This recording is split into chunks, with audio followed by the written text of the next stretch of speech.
Welcome. We are here with John Dantoni. How you doing? Not too bad, man. How about yourself? I am doing real good. We're here today to talk about crypto data, research, media, what this atmosphere is like, and what your background in the space is. So why don't you go and introduce yourself? So my name is John Dantoni. For the past 8 months, I've been contributing as research over at the Block Crypto. Before that, I was doing some contributions over at Mazzari, and then before that, it's kind of just on my own, doing my own work, shit posting on Twitter, along those type of lines. Cool. So what got you interested in crypto? What was the moment that clicked? The moment? Yeah. So it's kind of funny, actually. It started all off Twitter. So back around, this was probably around like 2013. I would say I was like a stereotypical college kid, like pissed off at the world, and I was diving into like libertarian type books and reading all that. And then on just Twitter, I was seeing, I had followed like this bot called TrutherBot, and he would like periodically tweet about the price of Bitcoin. So it would be like, the price of Bitcoin, $55, the price of Bitcoin, $250, price of Bitcoin, $350. And then eventually I was like, well, okay, what the fuck is this thing? So then I kind of just, dived into that, started watching videos and reading up on it, and kind of mingled with, the libertarian stuff and, my feelings at the time. So it kind of just made sense to me, and never haven't turned back since then.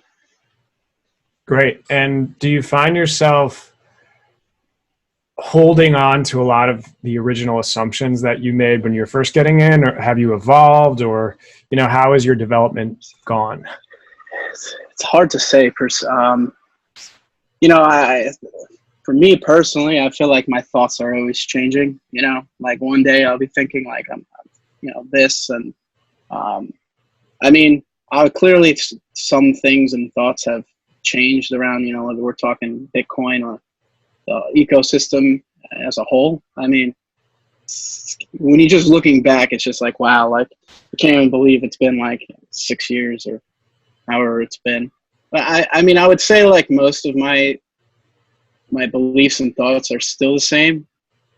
I guess it depends on if you'd have to ask me like a particular question per se to be like, for me to, to be like, I don't know. Okay. So let's start with this. Is Bitcoin the one and only true coin?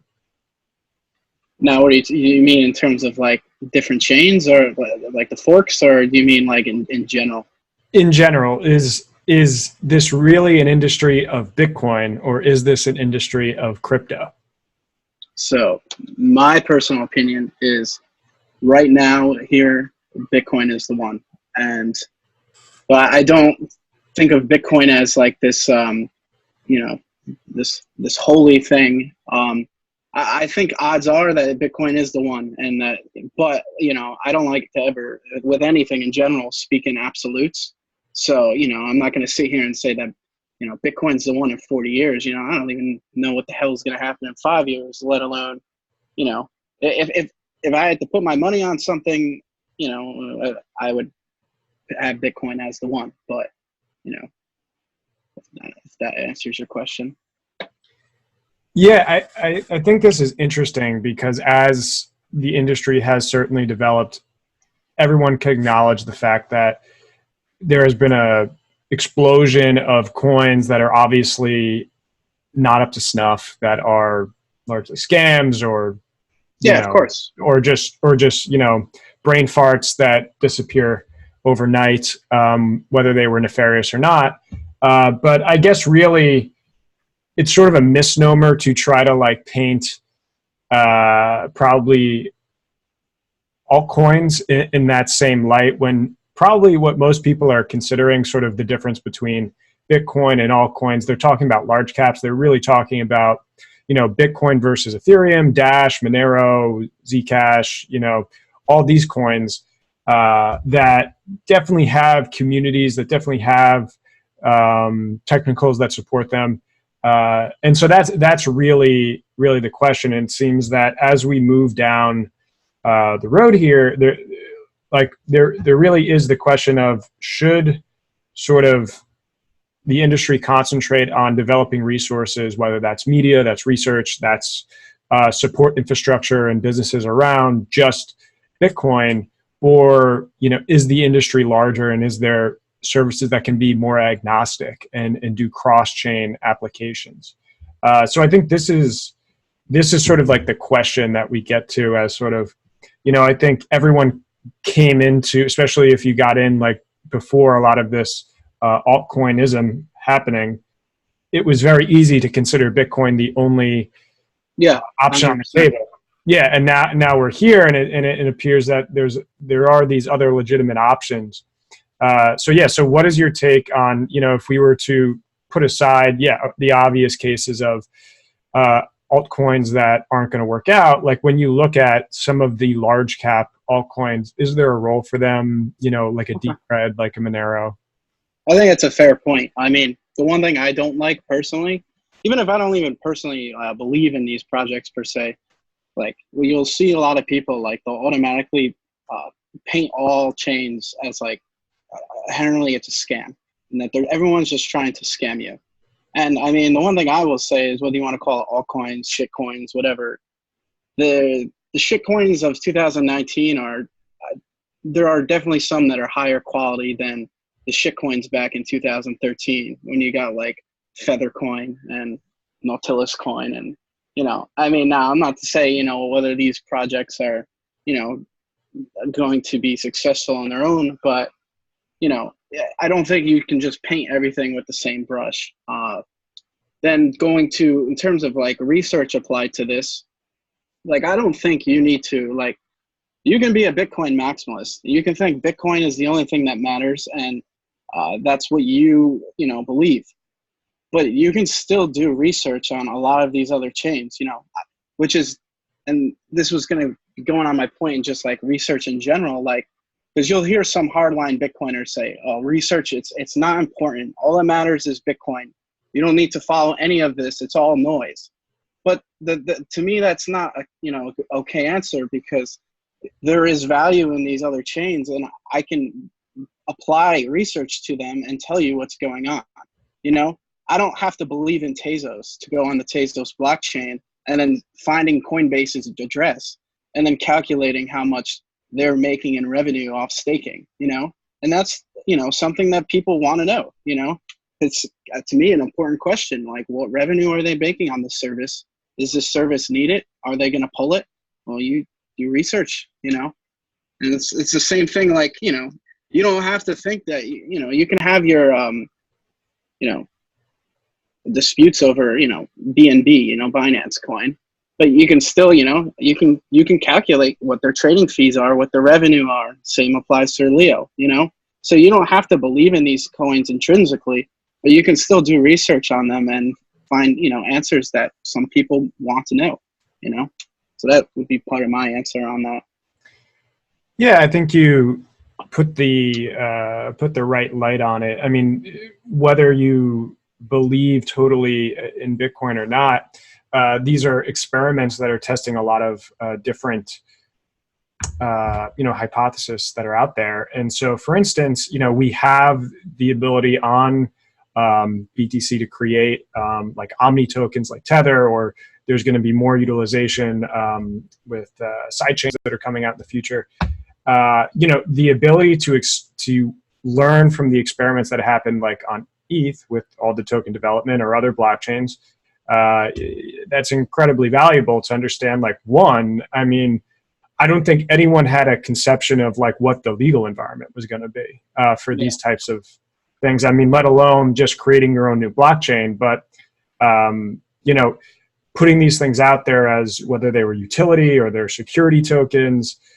There was so much fact finding that went on. Obviously, a lot of bad facts were found, but to the degree that like how legally you should set that up, it's probably helpful to research that. Like, what are the distributions that are healthy? What are the ways that the coins get moved around? How they should be locked up? So this is this is why the research is definitely valuable. So I would like to get your take on sort of like, where do you see the crypto data and research area right now?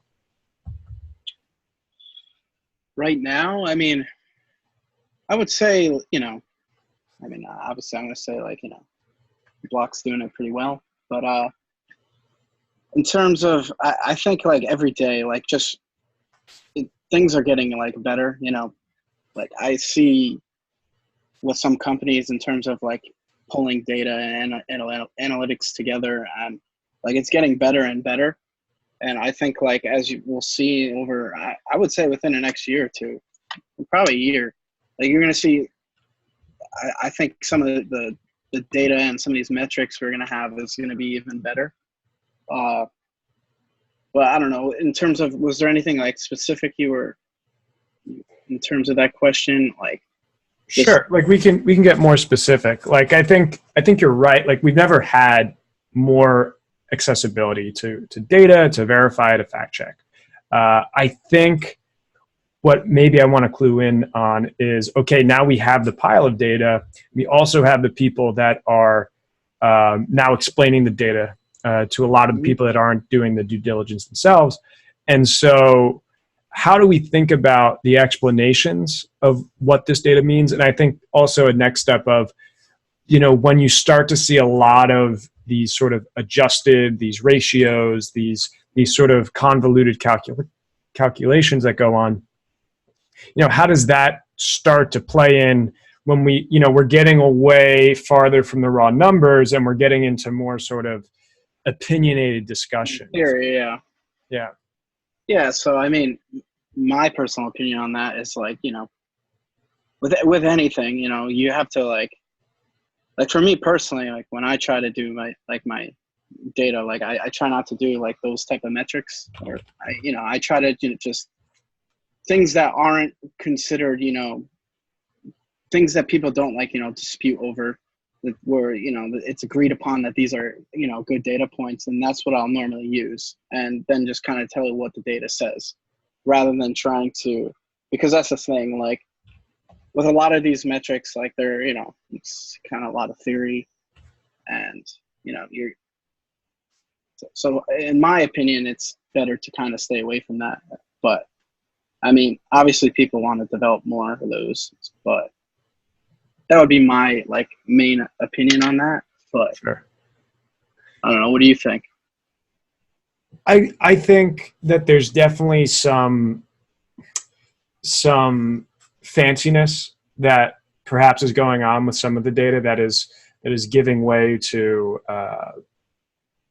perhaps like a misreading. I have a background in this as well, and like I have been kind of piecing through how you look at crypto data, and especially, this is the hardest part of it all, how do you efficiently and effectively compare and contrast different blockchains? Because not only are there different structures and incentive models and economics around each one and technicals, the use cases are different. So like, for instance, if you have, I see what you're saying. If you have Bitcoin, which is now predominantly seen as an asset that you hold for the long term, and it's a saving mechanism. And then you have something like EOS, which is like, there's no fees and it's supposed to be high throughput. Like, how do you actually effectively compare what could appear to be like, just transaction count? Like, that seems comparable, but if the use cases are different, that's kind of problematic to actually make out a measuring stick. Or like, say something with Ethereum, do you, like when we're talking about the transaction volume, the amount of money that's being transacted on Bitcoin, and we want to compare it to Ethereum, do we just count what's on Ethereum, or do we count everything that's built on Ethereum? Do you count DAI? Do you count all these other things? So I feel like you can kind of go all day on that. But then, I mean, and then like, then the other issue is many of these metrics are obviously very gameable, which, I would hope most people know by now. But, that's when you see, the top dApps and they're on EOS, there's a reason, because it costs like not, there's no cost to like make these transactions, and it's easily gameable to make it seem like, unless I'm wrong here, and maybe I don't know, maybe there is some EOS game that people love. I doubt it, but yeah, I mean, I think it is a given that so much of this is gameable that there's inorganic and there's organic activity that's happening on all the chains that you really can't get away from, because there's a lot of concentration of the wealth and who's dictating where things are going. But I want to ask you, is there any metric in particular that you just find in particularly just problematic, whether it's like way too easy to game, or it's like it's way too just difficult to get a handle on? yeah, so I mean, definitely just like users that, like I was just talking before, like with some of these chains, if they're literally made to, I mean, obviously someone's paying the fee on the EOS chain, but it's free fees, but those are obviously clearly gameable. So you can't be using that. The metrics kind of like useless in my opinion. Let's see, what else is a useless metric? Putting me on the spot here. I don't know. You have, what do you think is a useless metric? Yeah, I mean, I'm like, there's all the caveats that go along with the basic raw metrics, active addresses, transaction count, transaction volume, all these types of things. But again, I mentioned like the fancy ones start to irritate me a little bit. I'll map one out. Realized cap. Do not like that. Not one bit. I have no appreciation for that as a accurate yardstick to judge cryptocurrencies. Yeah, I see what you're saying. Yeah. I mean, that's the issue. I think it's hard to, I think from where we've came from the beginning of the days, it's definitely a lot better, but like clearly we're not like fully there. I mean, because there's always just, with anything, there's nuance, and there's always going to be that guy who, like if you talk about anything with addresses, for example, and people will, well, this guy, a user can have multiple addresses. Well, of course, but you can still use it somewhat as a yardstick, as long as you include the context that, clearly that other, if you include why this metric can be deceiving, you can still somewhat use it, and it's better than, to me, nothing at all, in my opinion.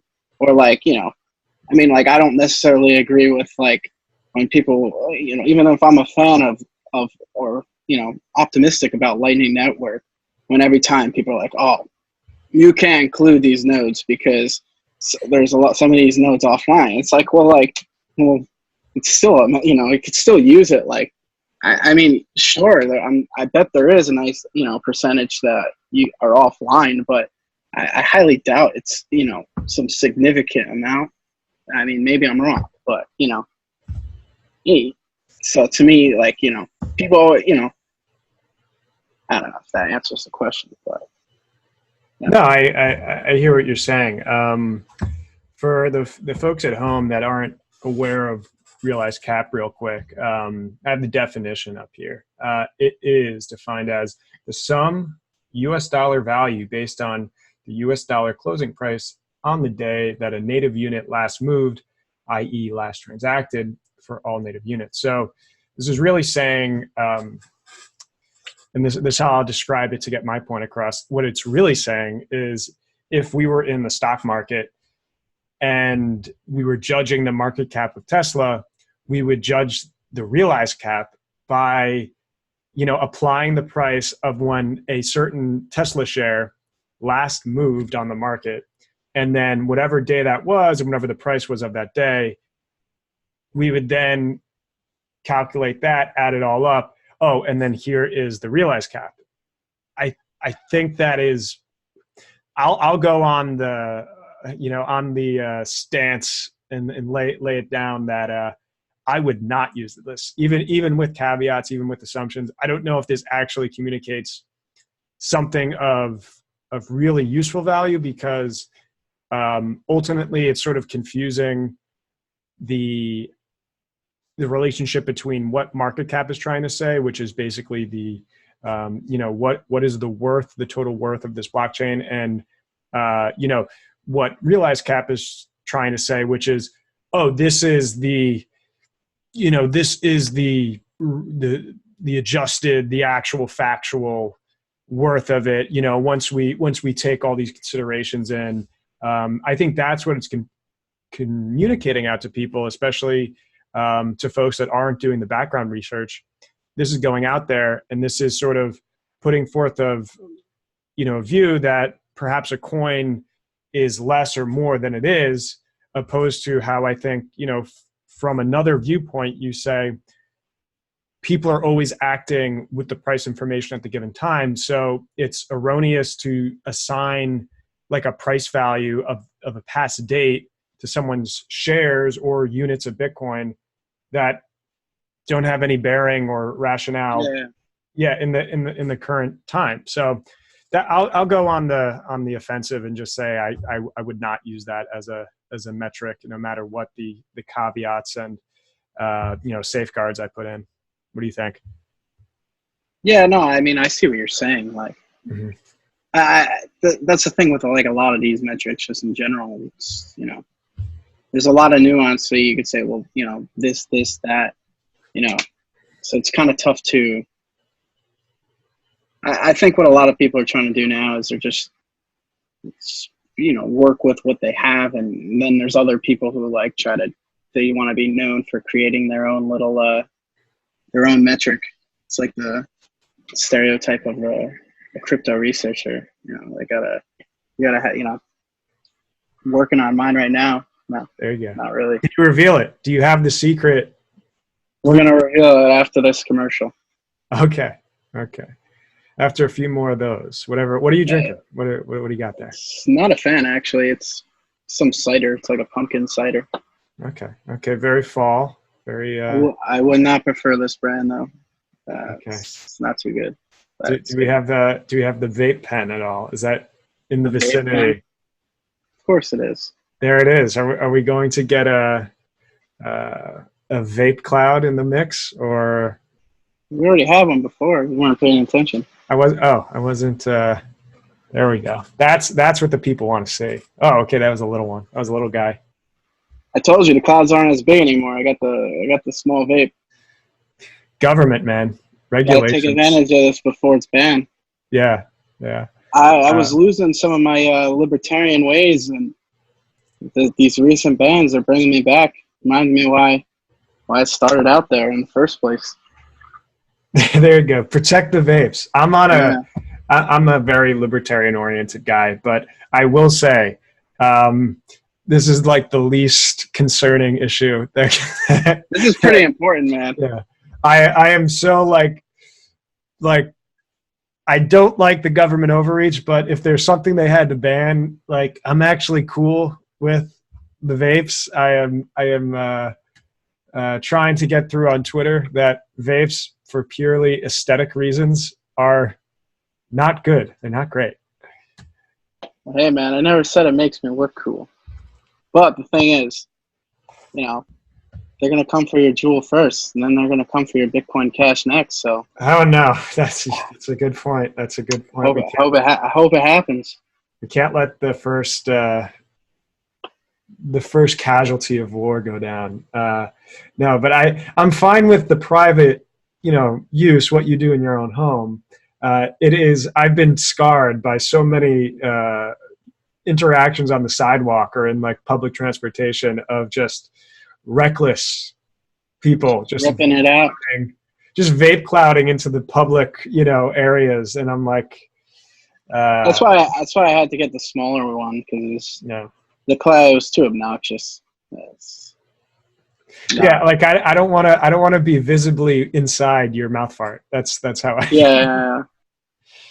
But there's no way to the bigger ones. There's no way to like keep it on the down low. It's too DL. much vape production. Yeah. So, yeah. So to circle back, we were talking about metrics. We were talking about, what's going on with crypto data. What sites do you like that obviously the block, we'll get into that in a bit, but, for really core, if somebody wants to find data, what is a site that you recommend? So I think it depends on like what in particular I'm like researching, because depending on Sure. like the chain and stuff, there's different places to go.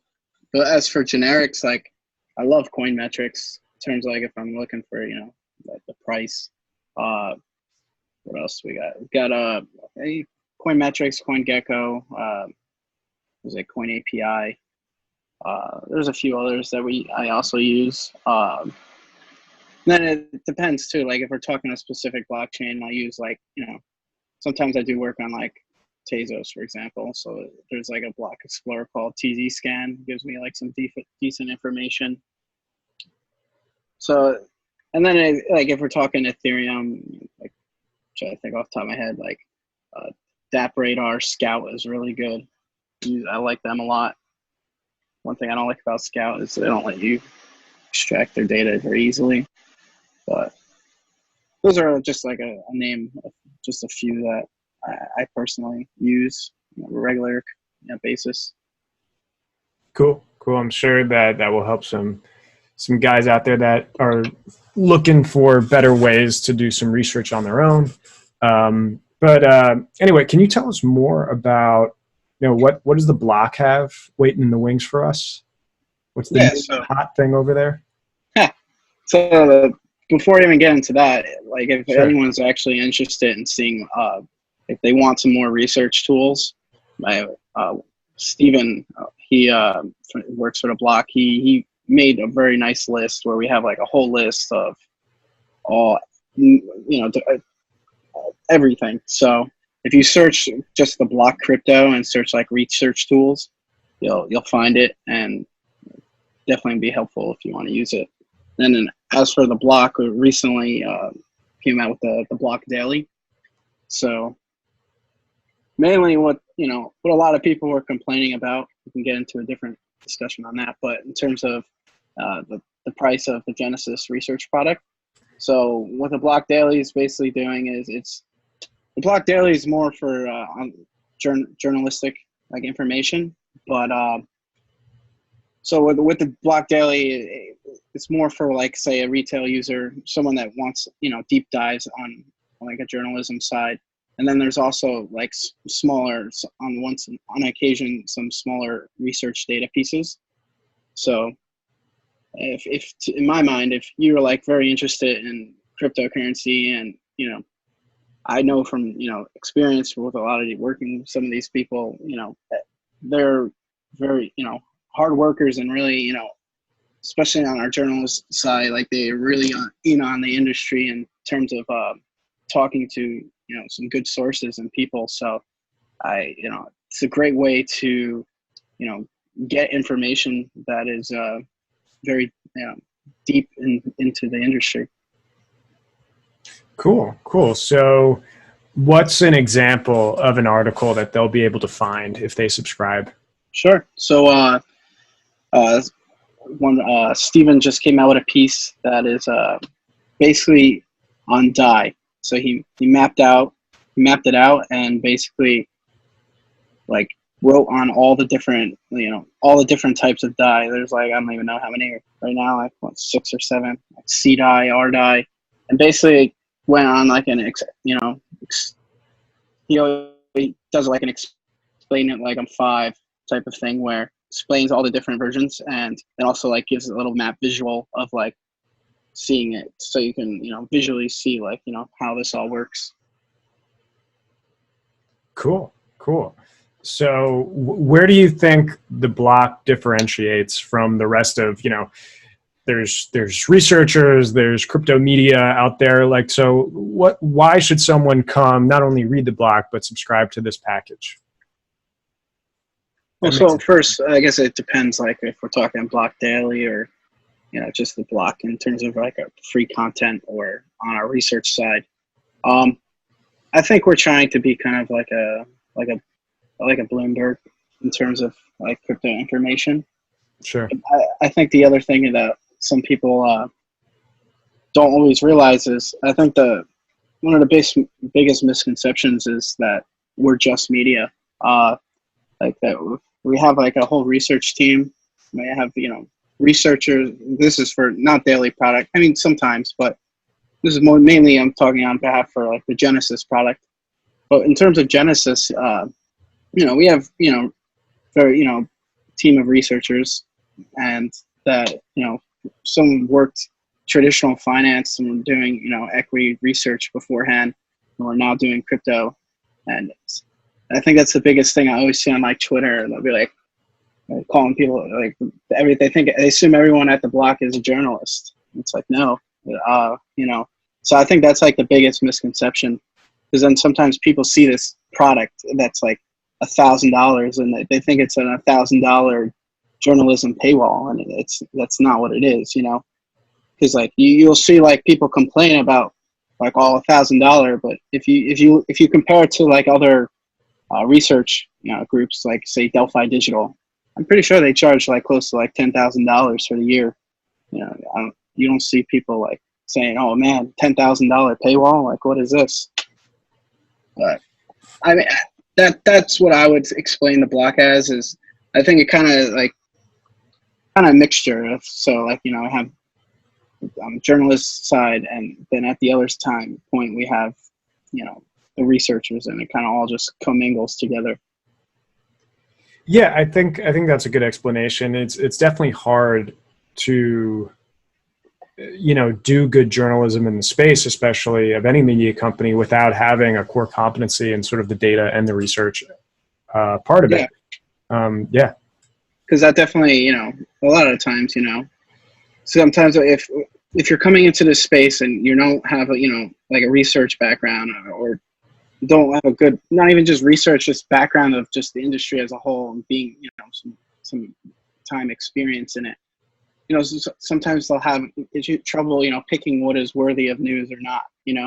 So like what can help is when you have a research team, the journalist can just throw whatever the statistic is that is getting coverage, or asking because a lot of times what these companies will do is they'll be making it seem like there's this big story, but in reality it's more just like it's nothing big, it's just like nonsense, but it's basically just want free PR coverage. But when you have a researcher, you can they can have more of a background to tell you that no, that's not really that newsworthy, if that makes sense. Yeah. And do you think that, like at the present moment, there's more of a need for qualitative research or more of the quantitative? Ooh, that's a good question. I don't know. I would say I would probably quantitative. I would think, because like you I don't know. I guess it's so early, right? Because I was gonna say like in terms of qualitative, like people they'll be talking their book, how this network's the greatest thing in the world, but then you do some actual research on it, and there's 150 users, right? And then you can be like, oh, well, this is absolutely nothing.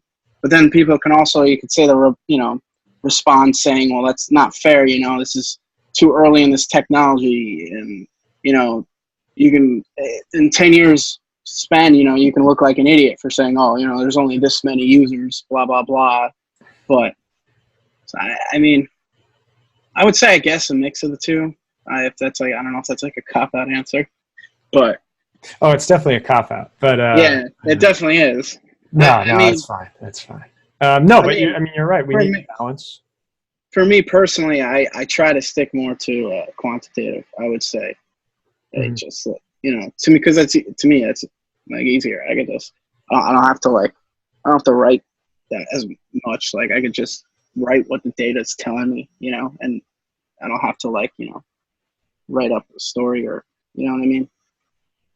Yeah, but I think maybe this is almost a trick question to a degree, because even with the quantitative stuff too, it is helpful to have people that have a working knowledge of not only sort of the technical specs, like understanding this, but I think there's probably a space for understanding, the next step that would be more differentiated would be like sort of the economics of sort of how Yeah, I see what you're different saying. systems work.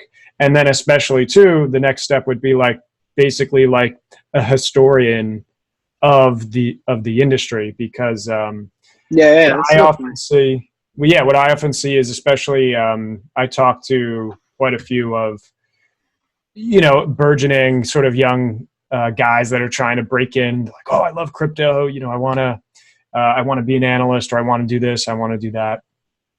And I always find a common thing is that what these guys often do is to appear smart. They like have to find like the most obscure altcoin, and then like become an expert in it and be like, oh, this is my, this shows how smart I am. And I think that is sort of I mean, that's a shallow example, but what I'm trying to get at is that's a window into somebody that does not have a historical perspective of the 10 years of crypto that we've been through, coming in, and they could probably, like, competency wise, do a pretty good job, but they're sort of the just experience level and the perspective is just lacking to sort of make critical thinking decisions better. What do you think about that? No, I agree 100%. It's like, I think it's really tough to, when I think back of like everything I've experienced in this crypto world from like 2013 on, it's like so much has happened, and it's like it's hard to like. It gives you like all this context in terms of like being able to like sort out, bullshit from what's real from what's not, and not having that. I think it's something that I would say that some people take for granted. Like they don't, you don't realize that, someone that's just coming in out of, just for the first time, like there's a lot to, there's a lot there, like just me trying to, sometimes explain on a basic level things that aren't even like the backstory, but just like things like, oh, what do you do? It's like I always try to use like an example, like what I said earlier with like, looking at a blockchain like potatoes, and you can looking at the staking, and then you can see how much a company is making. But like just saying something like that, like you're like, yeah, well, it's a proof of stake network, this and that, and like someone that doesn't have these general, what we consider general is nothing, to or another person. It's like we're speaking a whole nother language, Like if my friends come and watch me when we're just speaking, past 20 minutes, for a majority, they wouldn't know what the fuck we're talking about. So it's like, so it's like that, I think that is something that we do take for granted. And I think that it probably is important to go back onto what you were talking in terms of like, I mean, whoever comes up with it first, it's definitely be like, I would say a hit, like a little history lesson of all of this. But I mean, then at the same time, people would start disputing what the history was. I'm sure they would. I'm sure like your opinion on the history of the Bitcoin fork is different than my history of the Bitcoin forks. So it's Yeah. like it gets. I guess it can get. I don't know what's the word for it, but I see what you're saying. Yeah. So, Well, that's certainly a good point you brought up your there, question. that there's definitely all this quantitative stuff, and there's the technical aspect of delving in, how does proof of stake work, contrast to proof of work, how does certain languages like Solidity operate. There's these questions from like, you could say that's qualitative, you could say just crunching the numbers on the data, that's quantitative. But there is this element of the crypto history Yeah. that seems almost, I mean, maybe it's not lacking, maybe I'm being glib, but like to the degree of, who are the crypto authors that are out there that are making the circuits? It's like, we know about a lot of books. I think probably, Andreas's book is definitely probably the most popular, but that's not really. What do you mean? The Bitcoin Standard. I don't know if that's exactly a history of Bitcoin and crypto industry. I think that's more of a religious text of some sorts. I think Amazon actually categorizes it in that. But yeah, I mean, I'll throw that in there in terms of what are the most popular sort of books and resources people go to for crypto. And it's really, there's the technical books of like, sort of learning about it from that point of view. There are pieces that are like the Bitcoin Standard that try to get into the economics, even though like about 2/3 of that book is really about sort of economics in general and the history of money. There's been other people that have made attempts at this. Finn Brunton did digital cash, and he went a little deeper into the origins again of money, the evolution, and then the cypherpunk movement and how that grew into Bitcoin. And so he tried to put something there. There's individual stuff that comes out. There was that recent book about Bitcoin billionaires. That was really more of a sort of vignettes into different personalities than more of a complete history. And you have Chris Berniski, he did crypto assets. I would say that's more of like a field guide to the industry rather than a proper histography of it. So I really can't pinpoint. You mentioned Andreas, right? Yeah. So Mastering Bitcoin. Yeah, and then he has has the other history though. No, but he has the other one. It's not Mastering Bitcoin. It's the less technical. It's the orange book. I can't think of what the hell the name of it is. The orange book. Go on. I have it. I should know the name of it. I've read it too. It's actually, I thought it was it's a short little book. He's got 2 versions now. He's got it's a purple one too. Internet of Money. Yeah, I thought it was a pretty good book.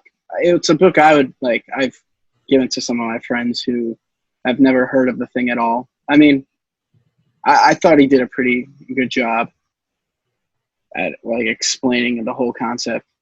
Yeah, I might just be biased. Big fan. I'll totally. Yeah, I'll totally agree. That's a well-written book and provides a lot of value. I think what I'm trying to hone in on here is the fact like more history. Yeah, just totally encompassing. Just describing like who all the players are, who are the businesses. Something that a proper sort of economic historian would take to consider, like where are the money flows. Really mapping out. Like for instance, I mean, there's tons of people in the space. Like how did Digital Currency Group contribute to the growth of crypto in general? I mean, they're connected to so many companies and invested that there is information needed to be told about all the stories involved there, as well as let's see. How did different exchanges kind of come and go? I mean, obviously there's Mt. Gox, which is the most infamous, but I mean, there's so many other stories of sort of how people received Bitcoin in the early days, how that changed. People have certainly gone into, the Silk Road element of the history of Bitcoin. But what I'm trying to get back to is like, no one has really told the complete story of like all this coming together, what this all means, like all in one package, versus like you have the conceptual stuff like the Internet of Money you mentioned, the Orange Book by Andreas. There's the technical stuff. There's the Bitcoin Standard, which is sort of explaining economics. But no one's providing like the historical context of basically how do we learn from our mistakes? Like how do we move forward? And that's really the main point of a book like that. Just to play devil's advocate, maybe it's too soon for that. Maybe. Yeah. You don't want to write you don't want to write the conclusion before the story's over. Yeah. So I think we still got some time on that. Yeah. Do the history of the BTC troll dogs. There you go. How about this question? If there was any subject, topic, or person you'd like to see a Bitcoin movie made about, like based on true events, what would it be? You're asking the wrong guy this question because I'm like the worst person when it comes to movies. So That might mean you have the best answer. that's true. Never know. So what was this question again? If I had to pick one. So based on a true event, so like something that happened, like if it was like a biopic of a person, or it was like here's like the Big Short reenactment, but like for one person in crypto. Yeah, like anything that happened in crypto, whether it's person or it's like an individual sort of event that occurred. Like, what would you love to see like Hollywood make a movie about? Jeez, I don't know. There's so much. That's a good question. Spot. I know. I feel like it'd be like just a cop-out answer. Be like, oh, the fork. I mean, honestly, like Roger would probably be interesting, just in terms of like the his rise and fall in terms of popularity, in terms of people, you know. And I think that would be an interesting story. You know how all these people are calling you "quote unquote" Bitcoin Jesus, and now it's all about, oh, Roger, you're a scammer. This blah blah blah. You know. So I think that would be an interesting one. Who else? I mean, maybe just in. I don't know. I'm sure Craig Wright would be an interesting fucking movie. I mean, the guy's interesting. His life is interesting, like a movie in general. I'm sure he's going to have one made somehow. Yeah, I'm sure he will. The documentary of Craig Wright.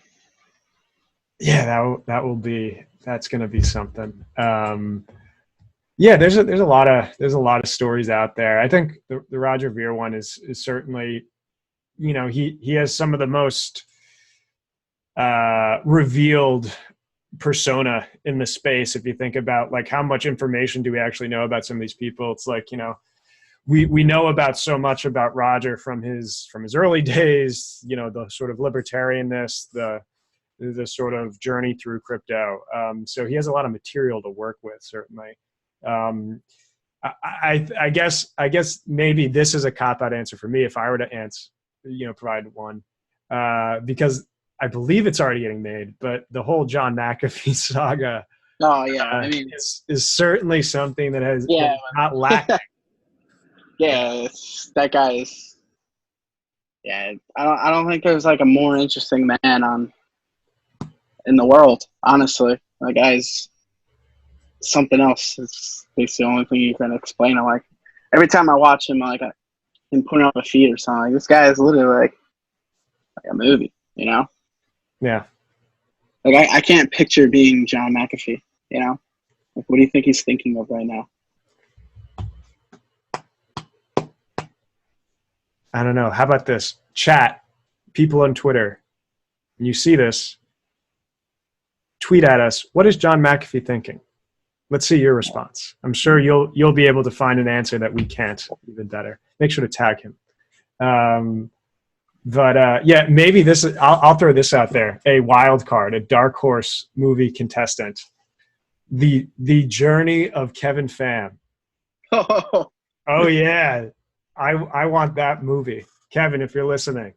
Co-starring Andrew DeSantis. Oh, even better. We're gonna get that would be. See, there's so many like individual like mini stories too in here that we could tap on. Maybe this would be a show. I think about this all the time. One day, I'm gonna get the right people together. We're gonna either make a movie or we're gonna make a show. Make the movie. Just gonna make all these different crypto people, put them on camera. Yeah. How about a mempool report with Kevin Pham? A mempool report with Kevin. Ooh, that could be interesting. I don't know.